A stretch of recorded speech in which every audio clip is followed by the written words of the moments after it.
ஓம் நமச்சிவாயா. சிவபெருமான் அருள் அனைவருக்கும் நிறைய பெருகட்டும்.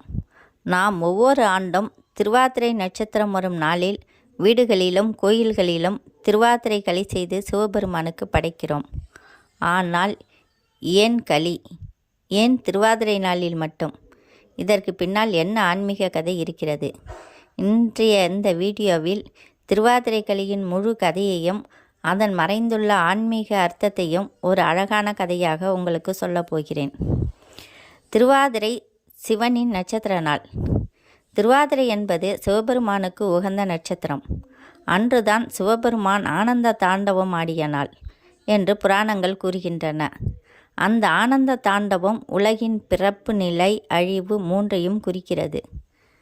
ஒரு காலத்தில் உலகம் மிக பெரிய பஞ்சத்தால் பாதிக்கப்பட்டது. உணவு இல்லை, தானியம் இல்லை, மக்கள் பட்டினியால் வாடினர். முனிவர்களும் பக்தர்களும் கைலாசத்திலிருந்து சிவபெருமானை நோக்கி பிரார்த்தனை செய்தனர். ஓம் நமச்சிவாயா, எங்களை காப்பாற்றுங்கள் ஈசா என்று. அப்போது சிவபெருமான் ஒரு எளிய பிச்சைக்காரர் வேடத்தில் பூமிக்கு வந்தார். அவர் வீடு வீடாக சென்று அம்மா பிச்சை போடுங்கள் என்று கேட்டார்.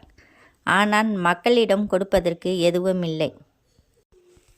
அற்புதமாக தோன்றிய களி.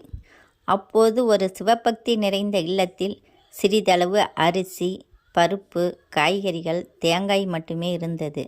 அந்த வீட்டு தாய், என்னிடம் அதிகமில்லை, ஆனால் ஈசன் பசியோடு போகக்கூடாது என்று மனம் உருகி அந்த சிறு பொருட்களை சேர்த்து ஒரு எளிய களியை சமைத்தார். அந்த களியை அந்த பிச்சைக்காரருக்கு கொடுத்தார். அந்த களியை உண்டதும் பிச்சைக்காரரின் முகம் அற்புதமாக ஒளிர்ந்தது. அம்மா, இது உணவு மட்டுமல்ல, இது உன் பக்தி என்று சொல்லி அவர் சிவபெருமானாக தோன்றினார்.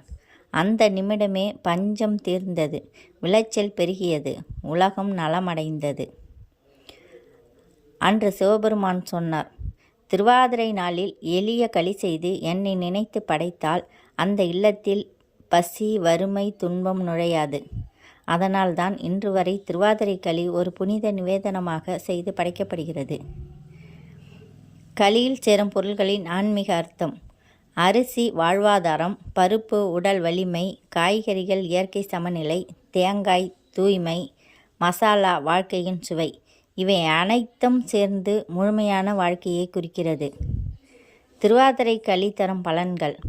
குடும்பத்தில் ஒற்றுமை, பசி நோய் நீங்கும், பொருளாதார நிலை மேம்படும், சிவபெருமானின் முழு அருள் கிடைக்கும். திருவாதிரை களி என்பது ஒரு உணவு அல்ல, ஒரு பக்தியின் வடிவம். அது பரிவின் அடையாளம். அது சிவபெருமானின் கருணை நினைவு. இந்த திருவாதிரை நாளில் மனம் சுத்தமாக வைத்து ஒரு எளிய களி செய்து ஓம் நமச்சிவாயா என்று சொல்லி படைத்தால் சிவபெருமான் உங்கள் வாழ்க்கையை ஆனந்த தாண்டவமாக மாற்றுவார். இந்த வீடியோ பிடித்திருந்தால் லைக் செய்யுங்கள், ஷேர் பண்ணுங்கள், சப்ஸ்கிரைப் செய்ய மறவாதீர்கள். சிவபெருமான் அருள் அனைவருக்கும் உண்டாகட்டும்.